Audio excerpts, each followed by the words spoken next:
The wind howled like a pack of wolves over the wide Montana plains, hurling snow against Claire Harrow's cabin until the shutters rattled in protest. It was the kind of storm that could kill a man twice, first by cold, then by the silence it left behind. Claire stepped out into it anyway. Wrapped in her father's old cavalry coat, rifle slung across her back, she trudged through thigh-deep snow toward the distant fence line. Something wasn't right. She'd heard a noise, low, dull, like dead weight hitting hard earth. Not the kind of sound a branch makes. Number something heavier. That's when she saw him, a shape slumped in the snow, just beside the southern post of her barbed wire fence. Claire knelt cautiously, one hand resting on the cold iron of her rifle. The man wasn't moving, face half buried in the snow, lips blue and frosted over. But when she touched his neck, a pulse, faint, fragile, but there. Damn fool, she muttered, brushing ice from his face. You picked a hell of a night to die. She saw the blood next, the dark smear crusted along his temple, half frozen in the cold. And then something glinting beneath his coat, a broken badge. Pinkerton, half of one anyway. The rest was missing, snapped clean down the middle. Whoever this man was, he hadn't come by accident. Claire wasn't the kind of woman who believed in fate, but she did believe in debt. And this stranger, whoever he was now in hers. With effort, she hauled him over her shoulder and dragged him toward the cabin, each step a battle against snow and wind. Inside, the fire crackled low in the iron stove, throwing shadows across the log walls. Claire kicked the door shut, dropped the stranger by the hearth, and knelt beside him. Don't die on me, she warned, tearing off his gloves and scarf. His skin was raw from frostbite, his hands stiff, but his eyes fluttered. Alive. Barely. She worked quickly, stripped off his outer layers, wrapped him in wool blankets, and rubbed whiskey across the gash on his head. He flinched at the sting, but didn't wake. His lips parted once, a breath escaping. Wade, he whispered. That was all. She sat back on her heels, watching him. In the firelight, he looked even more ragged, like a man who hadn't slept in weeks, hadn't eaten in longer. No weapons on him, just the broken badge, and a name she wasn't sure was real. Claire stayed up all night beside the stove, feeding logs into the fire, watching the stranger's chest rise and fall. She didn't sleep. She hadn't slept well in years. Not since the war. Not since her husband was laid in the ground under a wooden marker that simply read, Captain Harrow, CSA. Not since her son, barely 12, had died of fever the winter after. Grief changes a person. Claire knew this well. It makes you careful, makes you quiet, and it teaches you to listen. By dawn, the storm had slowed to a whisper. The land outside was a white canvas. No birds, no sound, just cold. Inside, the stranger stirred. His eyelids twitched, lips dry. Claire handed him a cup of water and raised it to his mouth. He drank, barely, then rasped. Where am I? My land, she said. My rules. His eyes scanned the room slowly, then settled on her. You saved me, she shrugged. You weren't dead yet. His lips curled just slightly. Could have fooled me. Claire studied him in the light. Dark hair matted to his skull, stubble along his jaw, deep lines around his eyes. He looked older than she first thought. Maybe 35, maybe more. You said your name was Wade, she said. He hesitated, then nodded. No last name. A pause. Not one that matters anymore. Claire didn't push. Not yet. Rest, she said. We'll talk when you stop looking like death on two legs. She stood and moved toward the stove. Outside, the world was still buried, but something told her this stranger didn't come from the cold. He came from something worse, and now he was hers to deal with. By the second day, Wade could sit up on his own. Claire stood by the stove, slicing dried venison with a weathered knife while Wade sipped broth from a chipped mug. His movements were slow, but steady now. The color had started returning to his face, though the bruises remained like shadows that refused to fade. You're not from around here, Claire said without turning. It wasn't a question. No, he said simply. They left it at that. Outside, the snow had stopped falling, but the world remained wrapped in winter's quiet grip. The wind had calmed. A stillness hung in the air. Not peace, just the waiting kind, like something was about to crack. Claire leaned the knife against the cutting board and wiped her hands on her apron. You gonna tell me what you were doing out here, Wade? Or do I have to keep guessing? He looked up from the mug, eyes sharp despite his wounds. Looking for someone. Pinkerton business?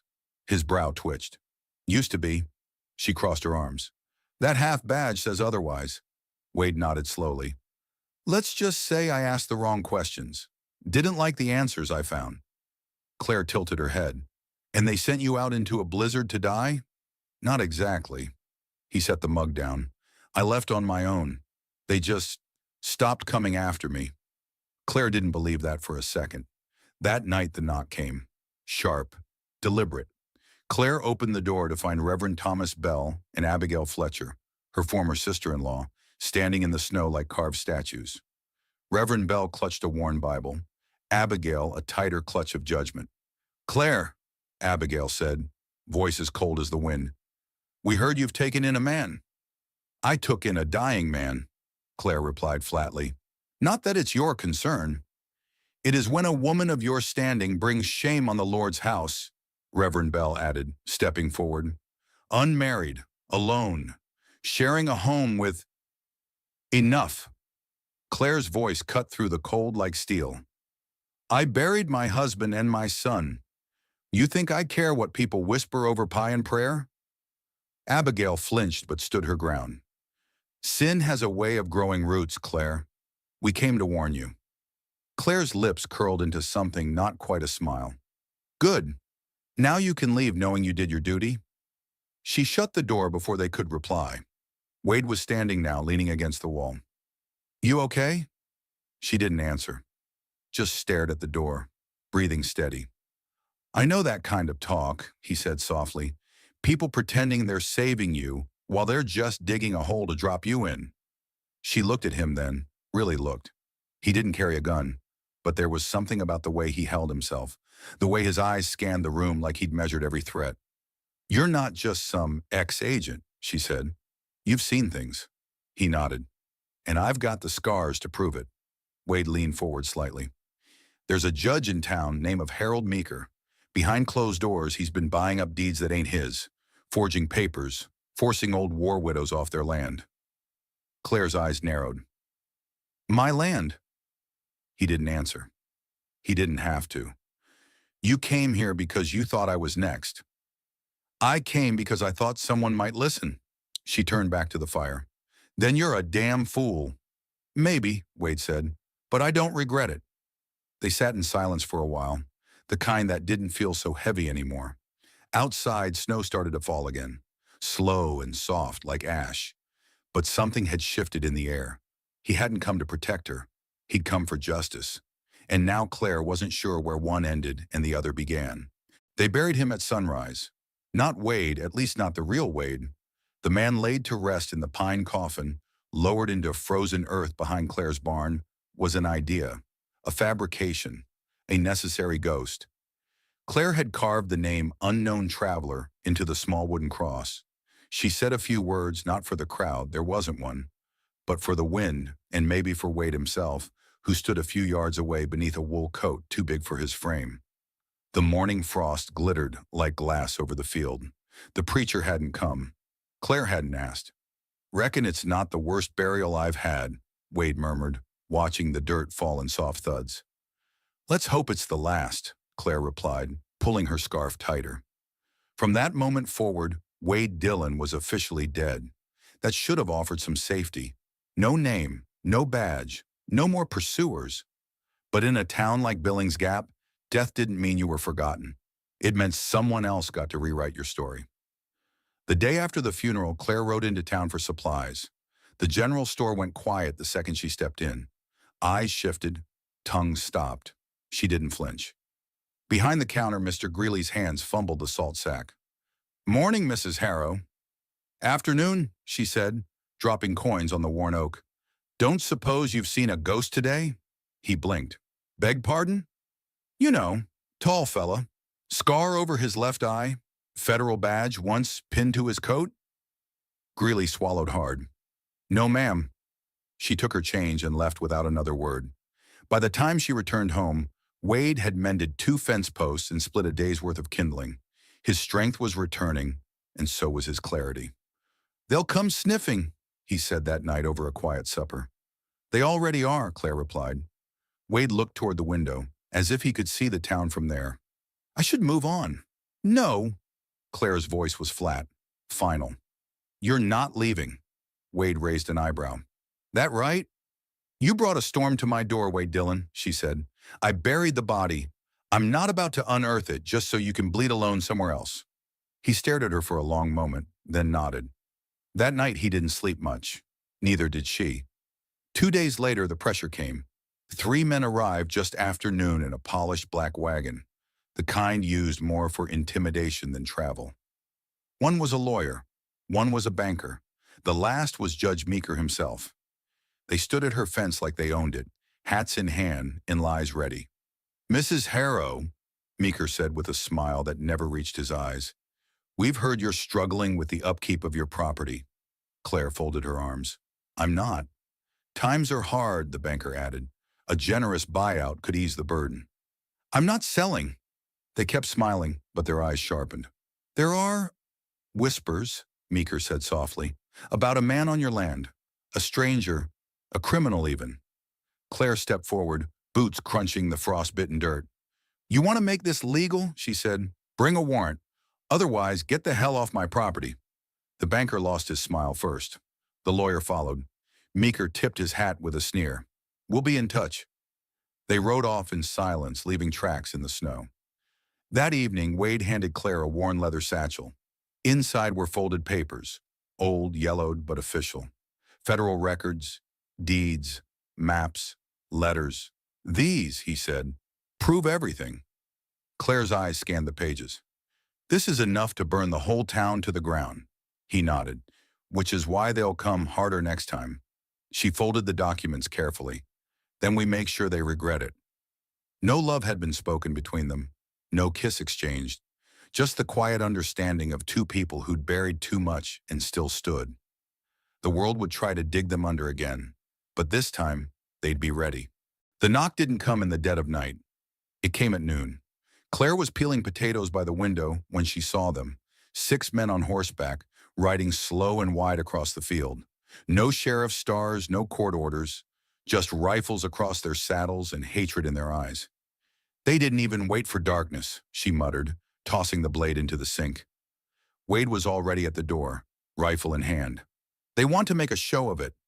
They picked the wrong curtain." The men dismounted at the fence line like they owned the dirt under their boots. The one in front, a broad man in a tan duster and a crooked mustache, called out in a voice oily with arrogance, "Afternoon, Miss Harrow. We're just here to have a conversation." "Don't need 6 rifles for a conversation," Claire called back, stepping onto the porch with her own rifle resting easy in her hands. Wade stayed in the shadow of the doorway, invisible but ready. "Word is you're harboring a ghost," the man said. "One who owes some powerful folks answers." Claire didn't blink. "This land's private. Your words die at the fence." That made the man laugh, a big ugly sound that didn't touch his eyes. "Ma'am, we're deputized by community authority. No badge, no judge, no entry." The man shifted in his boots, the false smile sliding off. "We were hoping to do this polite." "You knocked with bullets," Wade said from the doorway, stepping out just enough to be seen. Recognition flickered across the man's face. "Well now, look what crawled out of his own grave." They reached for their weapons. Claire fired first. The shot cracked across the open yard, sending one of the men reeling from his saddle, blood blooming across his shoulder. Wade fired a breath later, dropping another who tried to flank through the side path. The others dove for cover, shots ringing out and splintering the porch railing. Claire ducked low and reloaded, calm and sharp. Her land had been prepped. Barbed wire in the tall grass, glass shards buried in the dirt. One of the attackers screamed as he tripped into a hidden pit, his ankle twisting with a crunch. Wade moved like a ghost between windows, picking shots with careful precision. They'd both trained for this, not with drills, but with survival. With knowing that sometimes you didn't wait for justice, you defended it. 10 minutes later, it was over. 3 men lay in the snow groaning. 2 had retreated on horseback. The sixth, the one in the tan duster, had bled out behind the barn, a look of shock frozen on his face. Claire stood over him, boots planted, rifle still warm. Wade came to her side, breathing heavy. "You hurt?" She shook her head. "You clipped my side, that's all." They stared down at the man who'd tried to take everything from them. "Is it over?" Wade asked. Claire didn't answer. She looked out past the hills where smoke from the town rose lazy and indifferent. "No," she said softly. "This was just a warning." Wade nodded. "We send one back." Claire looked at him. "We ride into town?" she asked. "No," he said. "We let them come. We make it clear. This land is defended." That night they burned the bodies. No names, no prayers, just fire and silence. Claire sat by the stove after, her face lit by orange glow, while Wade stitched his wound with quiet grit. No words of comfort, just presence. Just breathe. He poured them both a shot of whiskey. She didn't toast. Didn't need to. They drank to survival, to the silence they'd earned. Tomorrow the wind would bring more trouble, but tonight they held the line. By dawn the cabin was quiet again, but Wade couldn't sleep. He sat at the table, a stack of leather-bound ledgers and brittle parchment spread before him. His coat was off, sleeves rolled to the elbow, revealing the faded scars of old battles and the fresh welt of yesterday's bullet. The flicker of lantern light played across his face as he sorted through the documents one by one, his brow furrowed with focus. Claire entered quietly, mug in hand. "That the storm we're bracing for?" Wade looked up, eyes tired but burning with purpose. He tapped the papers gently. "This is why they want me dead." He spread them across the table. Surveyors' maps, forged deeds, notarized lies. At the center of it all, a name scrawled in sharp, heavy ink. Judge Cyrus Holt. Claire narrowed her eyes. The judge? Owned half the town before the war. Bought the rest with land stolen from widows, dead veterans, and freedmen. My unit uncovered it. I went digging deeper. Too deep. "You have enough proof?" Wade held up a thick envelope, sealed with wax cracked by time. Every signature, every bribe, names, dates, even letters between Holt and the territorial governor. Claire sat down across from him. "Then we bury them with it." Wade raised an eyebrow. "You want to release this?" "I want it read, out loud, where the whispers can't twist it." He leaned back, fingers lacing together behind his head. "You know what that means. They'll come harder next time." He nodded slowly. "Harder and legal." Claire picked up the envelope, weighing it in her hand like a revolver. "We'll go to church." He blinked. "You?" "I've avoided that building for 15 years. But if they want righteousness, I'll give them judgment." That Sunday, Claire and Wade rode into town together. She wore her mother's shawl, the one she hadn't touched since her husband died. Wade wore a borrowed coat, collar turned up to hide the scar just above his jaw. The townsfolk fell quiet as they passed. Gas fluttered like wind across dry wheat. Children were yanked off porches. Curtains twitched. Inside the chapel, Reverend Coyle was halfway through a sermon on the virtue of submission when Claire stood up in the back, her voice steady. "Reverend," she said, "I have a confession to read." He blinked. "This is a house of God." "And God," she said, stepping forward, "deserves the truth." She handed the sealed envelope to Wade. He opened it. His voice, though soft, echoed across the pews like thunder. He read every line, the forgeries, the stolen acres, the names of men in that very chapel who profited while others starved. Claire watched them shift in their seats, Judge Holt paling like snow under sun, Reverend Coyle going stiff as a tombstone. By the end, silence filled the room like smoke after a fire. Claire turned to the crowd. "You want to call me a sinner," she said, "but the rot didn't start at my gate. It started right here." She walked out. Wade followed. No one stopped them. Back at the cabin, they didn't talk much. Just chopped wood, patched bullet holes, boiled beans. But when night fell, Claire placed her rifle beside the door like she always did. Then she turned to Wade and asked, Would you have still come here if you'd had a choice? He met her gaze. I didn't, but I'm glad I did. She nodded once, slow and tired. Then we stay ready. Outside, the wind changed direction. By the time the sun rose over the distant ridge, Wade had already spotted them. Not townsfolk this time. Not lawmen either. 3 riders at first, lean, quiet, too sure in the saddle, then more behind them. A dozen, maybe more. Faces hidden under dust masks, rifles slung like extensions of their arms. Claire joined him at the window. Her breath fogged the glass. They're not here to scare us, she said quietly. No, Wade agreed. They're here to finish what the town couldn't. He limped to the trunk at the end of the bed and pulled out a wrapped bundle. Inside, a long rifle, oiled and waiting. Claire fetched the satchels of shells from under the floorboards. Neither spoke. There was no need. They knew this day would come.